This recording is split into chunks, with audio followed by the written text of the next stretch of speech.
I just got to one of the best hidden skate parks in Sydney. This is Kurnell Skatepark. It was built by Revolution Action Sports Concepts and it opened in 2020. I can't actually find much more information than that, but a lot of people don't even know this skate park exists. It is a 40-minute drive from Sydney CBD and it's about a 15-minute drive from Cronulla Beach. But other than that, I think it's pretty hard to get here unless you've got a car. There is a really nice skate park 10 minutes down the road as well. It's called Kurnell Skatepark. So this is a pretty small park. You don't usually just come here to skate this. You usually skate both of them in a row. So I'll get into the skate park tour here, which won't take long because everything's so small and compact. So this is literally the whole skate park right here. It's in one big lane here. So starting from the top, you've got a roll in with some hubbers and a down rail, or you can skate out of the bank to hit the out rail. That comes down to this nice round flat bar. If you want to hit this manual pad, you have to kind of weave into it because it's off to the side, but you can skate this ledge normally because that lines up with the skate park. But if you want a manual, you kind of got to cut in on an angle. Then next to the flat bar is this nice flat ledge here. That's actually a really good height and good length. And then next to that ledge is the kicker that goes over a pole. I don't want to film because there's families and stuff over there, but yeah, there's a kicker bank over a pole. So that's the whole skate park. There's not actually too much to it, but if you guys know me, you know I'm going to have a lot of fun here because there's lots of rails and ledges. The park is pretty much just rails and ledges besides the manual pad and the kicker. So I'm going to skate everything here, give you guys a scale of what it looks like, but everything's kind of small. But there is already two main negatives about this park, which I'll go over after I get to skate everything. So let's get a warm up, start skating, and then I'll get into the negatives and positives.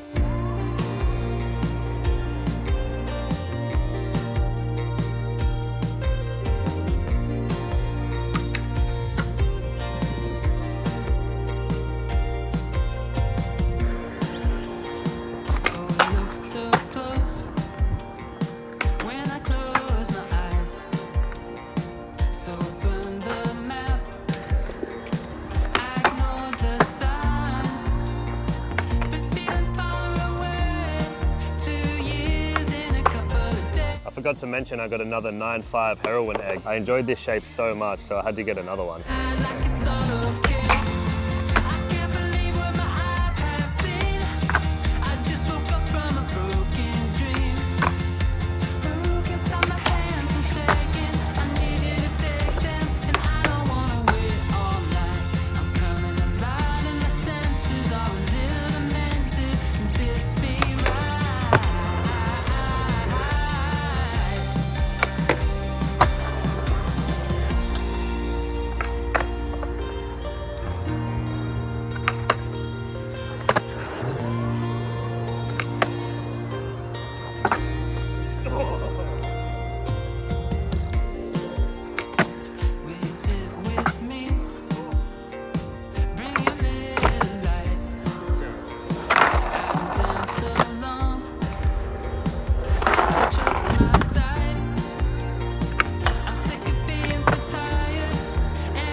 So first negative of the park is coming in right now behind me, if you can see that. The planes fly across this skate park literally every 5 minutes. On the other side of the skate park where the beach is, on the other side of the water, is Sydney Airport. Every single 5 minutes, without fail.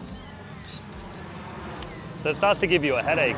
I don't even know if you can hear me right now because it gets so loud, but this is a perfect example of what the negative is. So they're flying over every 5 minutes. It gives you a headache. If you're trying to focus on a trick, it just gets you out of the zone because it's such a loud sound just droning out going past the skate park. So that's a massive negative. It has nothing to do with the skate park. It's just the skate park location. Second negative is going to be another thing to do with the location. There's a massive playground with a sand pit there and all that sand blows over to the skate park. So you can see it all around here. There's a big pile of sand right there where the landing is for that kicker. When it's windy too, that sand just blows all over the skate park and it becomes really slippery. So that can be really dangerous when you're skating the park and just slipping out because of the sand there. Plus, when you are skating this kicker, you have to really set up and either weave through these gaps in the boulders or stop before the boulder because there's not much room to land here. So either way, the whole situation at the bottom of the skate park here is a bit iffy, and that's the second negative of this park. A big positive, and this is a completely biased opinion, is the amount of different ledges and rails that are here. So there's the hubbers there. That's a square rail that's across and down. There's a round rail on flat. There's a nice heighted ledge here, and then there's a little one here to practice on, or you can do it for slappies. So it's very biased because that's the way I I like to skate. I like different assortments of ledges and rails, so I enjoy this park a lot, no matter how small it is. And second positive is going to have to be how quiet this place is. Because Green Hill Skatepark is much bigger and it's close, it's only 10 minutes down the road, no one really comes to this park. So me and Jeff had to wax this park so much because it was so sticky because no one skates here. But we get this place all to ourselves. Like, we've been here for hours and no one else has come here. So I've had a fun session so far. I've skated everything that's here. I'm going to continue skating just to have a bit of fun on some other different obstacles here. And then I'm going to get into the facilities that are here. So stay tuned for that.